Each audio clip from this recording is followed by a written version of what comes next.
क्या रावण की मृत्यु हो गई? वो हिलडुल नहीं रहा है, लगता है मर गया है या फिर मरने का ढोंग कर रहा है। इन राक्षसों पर भरोसा नहीं किया जा सकता भैया। लक्ष्मण, ध्यान से मेरी बात सुनो।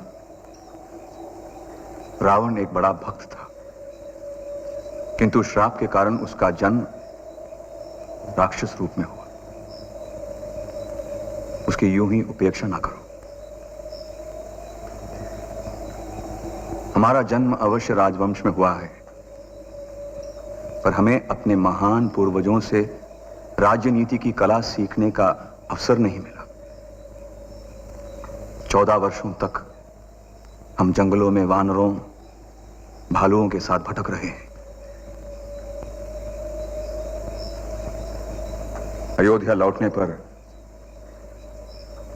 राज्य का भार मुझे सौंप दिया जाएगा, पर मैं एक राजा के कर्तव्य को नहीं जानता। मैं यह भी नहीं जानता कि एक राजा के लिए उचित क्या है, अनुचित क्या है। कौन देगा इसकी शिक्षा मुझे? मैं भविष्य को लेकर भयभीत हूं।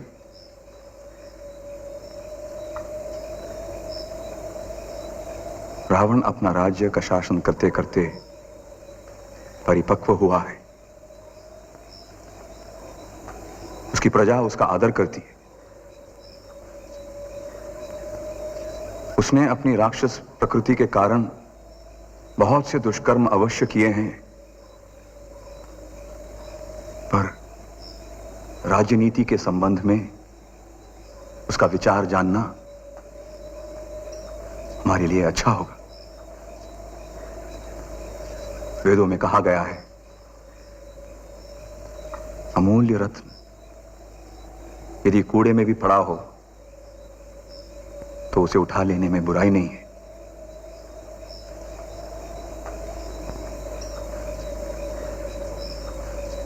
जैसी आपकी आज्ञा आ रही।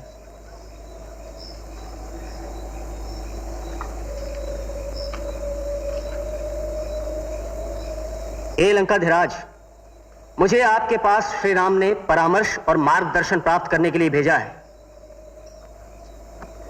राजन, मुझे उत्तर दें।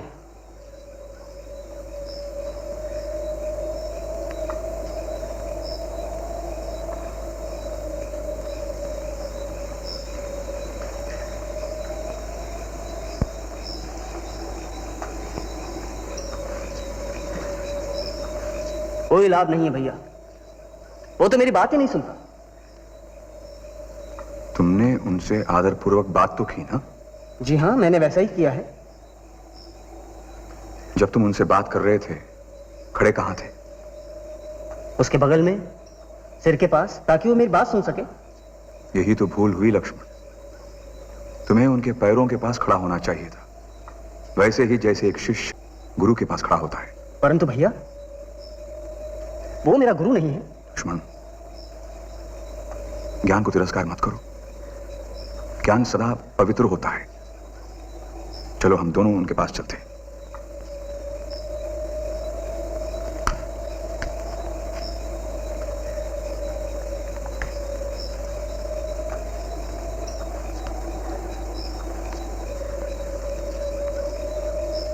महाराज,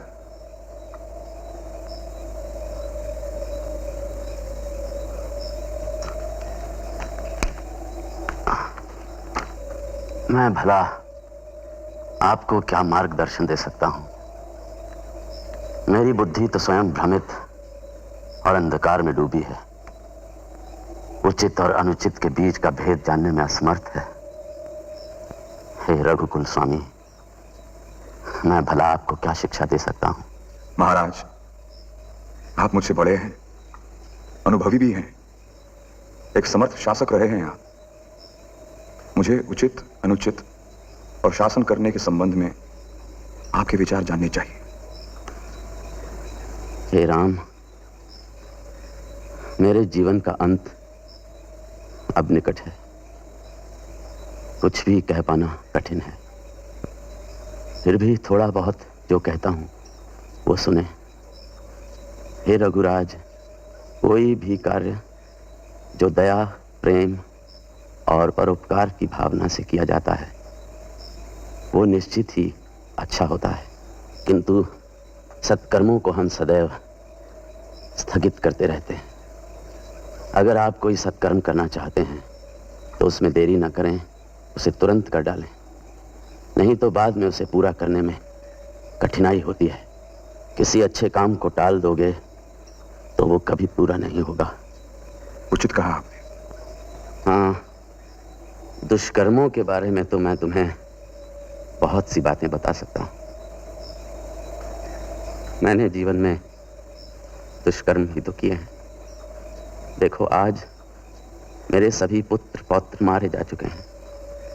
क्रोध, घमंड, घृणा, इन्हीं से दुष्कर्मों का जन्म होता है। किसी क्षण के आवेश में आकर हम दुष्कर्म करने के लिए उतावले हो जाते हैं।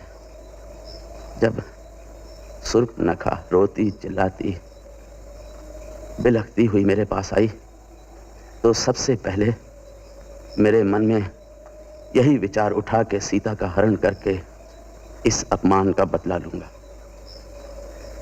थोड़ा भी नहीं रोका, तनिक भी नहीं सोचा, किंतु बल्कि जितनी शीघ्रता से हो सका ये कार्य को पूरा कर डाला। जैसा कि हे रघुवंशियों के स्वामी, जैसा कि दुष्कर्मों की प्रवृत्ति होती है कि वो चिल्ला चिल्ला कर अपने पूरे होने की मांग करते हैं, किंतु बुद्धिमान व्यक्ति वो होता है जो क्रोध, घृणा और घमंड से प्रेरित होकर कार्य करने में अपने को रोकता है। उचित अनुचित के बारे में मेरा यही ज्ञान है। हे राम, इस ज्ञान का तुम सदुपयोग करना और मेरे अपराधों को क्षमा